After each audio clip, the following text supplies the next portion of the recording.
এবার এই কোশ্চেনটা আসো, কোশ্চেনটা ইজি, বাট সচরাচর আমরা এই টাইপের কোশ্চেন সলভ করে অভ্যস্ত না, যার কারণে কারো কারো কাছে এইটা একটু কি বলে অদ্ভুত লাগতে পারে, ঠিক আছে, একটু কঠিন লাগতে পারে, বাট কোশ্চেন একদম ইজি, কোশ্চেন একদম ইজি। তো পরীক্ষার হলে কিন্তু আননোন কোশ্চেন তুমি ফেস করবা, এই মেন্টালিটি কিন্তু তোমার রাখতে হবে। ওকে, আননোন কোশ্চেন তো আসবেই, এতে তো কোনো সন্দেহ নেই, আননোন কোশ্চেন আসবেই। তো এই মেন্টালিটি তোমার রাখতেই হবে যে আমি পরীক্ষার হলে অনেক কোশ্চেনই দেখা চিনবো না, আননোন আসবে, ঠিক আছে। প্লাস হচ্ছে অনেকের ক্ষেত্রে এইরকম হবে যে প্রেশারের কারণে তোমরা তো এখনো পর্যন্ত উইকলি দিছো, উইকলিতে কতটুকু প্রেশার ফিল করছো সেটা তো জানি না, মানে অত তো প্রেশার মেইন এক্সামকে তো আর রেপ্লিকেট করতে পারবে না উইকলি। তো মেইন এক্সামে যে প্রেশারটা ফিল করবা ম্যাক্সিমাম পোলাপান, তো ওই প্রেশারে দেখা যাবে চেনা কোশ্চেনও অচেনা লাগতেছে অনেকের। ওকে, সো আননোন একে তো আসবেই, প্লাস হচ্ছে অনেক সময় তোমার দেখা যাবে চেনা কোশ্চেনও আননোন লাগতেছে। সো এই মাইন্ডসেট ক্রিয়েট করবা যে আমি আননোন কোশ্চেন পাবো, বাট আননোন কোশ্চেন দেখে আমার ঘাবড়ানো যাবে না, দেখা যাবে আননোন কোশ্চেন অনেক ইজি, ঠিক আছে, জাস্ট ঘাবড়ানো যাবে না, মাথা কাটাইতে হবে, এটা হচ্ছে কথা। এবার আসলে এই কোশ্চেনটা করি, Z bar equal two I Z square সমীকরণের অবাস্তব মূলগুলা যে বহুভুজের শীর্ষ নির্দেশ করে। আমার একটা ইকুয়েশন দেওয়া আছে, কি ইকুয়েশন দেওয়া আছে, Z bar equal two I Z square, ঠিক আছে। এই ইকুয়েশনের অবাস্তব মূলগুলা যে বহুভুজের শীর্ষ নির্দেশ করে, অবাস্তব অর্থাৎ এই ইকুয়েশন থেকে বাস্তব অবাস্তব দুই টাইপের রুটই আসতে পারে, বাট যে রুটটা অবাস্তব তারা যে ক্ষেত্র তৈরি করে সেটা দিয়ে আমার সেইটার ক্ষেত্রফলটা আমার বাইর করে দিতে হবে। ওকে, তাহলে প্রথমত আমরা জেড ইকুয়াল টু জানি এক্স প্লাস আই ওয়াই, তাই না। জেড ইকুয়াল টু আমরা জানি, আমি জেড ইকুয়াল টু এই যে এখানে লিখে রাখলাম, z equal to x plus i y. Okay, এটা তো আমরা জানি। তাইলে এইটা যে এই জেড কি, এই z equal to x plus i y, তাহলে z bar equal to x minus i y. তাহলে এইখানে কি আমি বসাই দিতে পারি, যেহেতু জেড এর ইকুয়েশন, এইগুলো এখানে বসাইলে কি হবে, সমীকরণ সিদ্ধ করবে। তাহলে এখানে আমি বসাই দিতে পারি, তাহলে জেড বার হবে এক্স মাইনাস আই ওয়াই, আর এখানে আই ইন্টু জেড এর ভ্যালু কি এক্স প্লাস আই ওয়াই, তার কি হোল স্কোয়ার। ক্লিয়ার। এখানে আমার বলো তো এখানে আসলে বের করতে হবে কি, বের করতে হবে এই যে এক্স আর ওয়াই, এক্স আর ওয়াই মিলাই কি জেড তৈরি করবে, তাই না, এক্স আর ওয়াই মিলাই কি জেড তৈরি করবে। এখানে আমার বের করতে হবে কি এক্স আর ওয়াই এর ভ্যালু বের করতে হবে। ওকে, তাইলে দেখো এবার কি করবা, আমাদের কাছে খুব সুন্দর টেকনিক আছে ইকুয়েট করা, বাস্তব অংশ বাস্তব অংশ, অবাস্তব অংশ অবাস্তব অংশ ইকুয়েট করা, ঠিক আছে।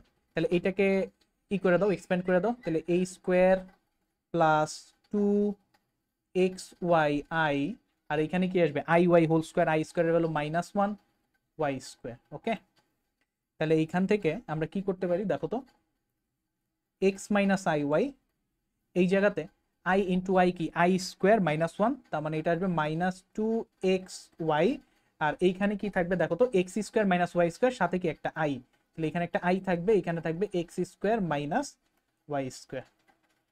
ওকে, তাহলে লেফটও একটা জটিল সংখ্যা, রাইটও একটা জটিল সংখ্যা আসলো। এবার এই দুইটাকে কি আমরা ইকুয়েট করতে পারি, যেহেতু বাস্তব অংশ সমান হতে হবে, অবাস্তবের সমান হতে হবে।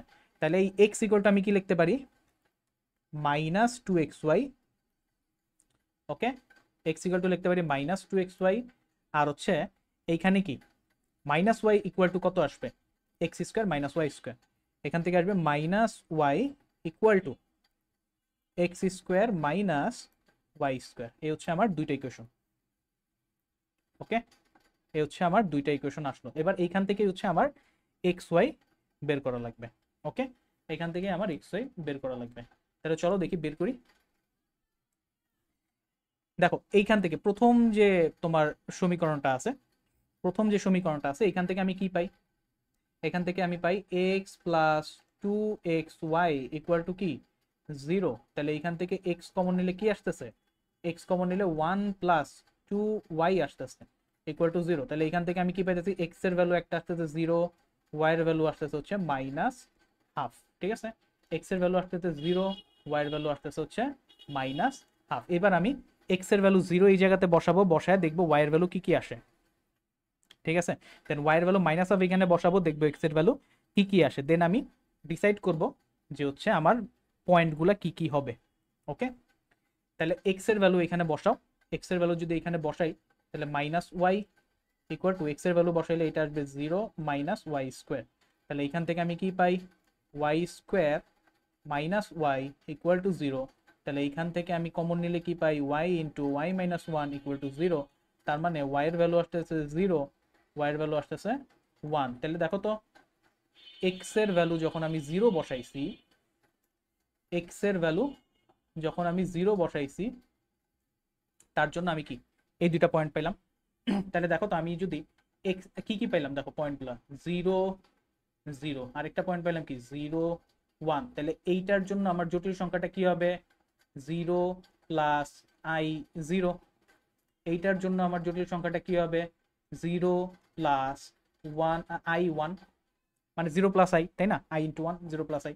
তাহলে এই হচ্ছে একটা জটিল সংখ্যা আমি পাইলাম, এই হচ্ছে আরেকটা জটিল সংখ্যা, এই হচ্ছে আরেকটা জটিল সংখ্যা আমি পাইলাম। একটা হচ্ছে 0 প্লাস 0 আই, আরেকটা হচ্ছে 0 প্লাস আই।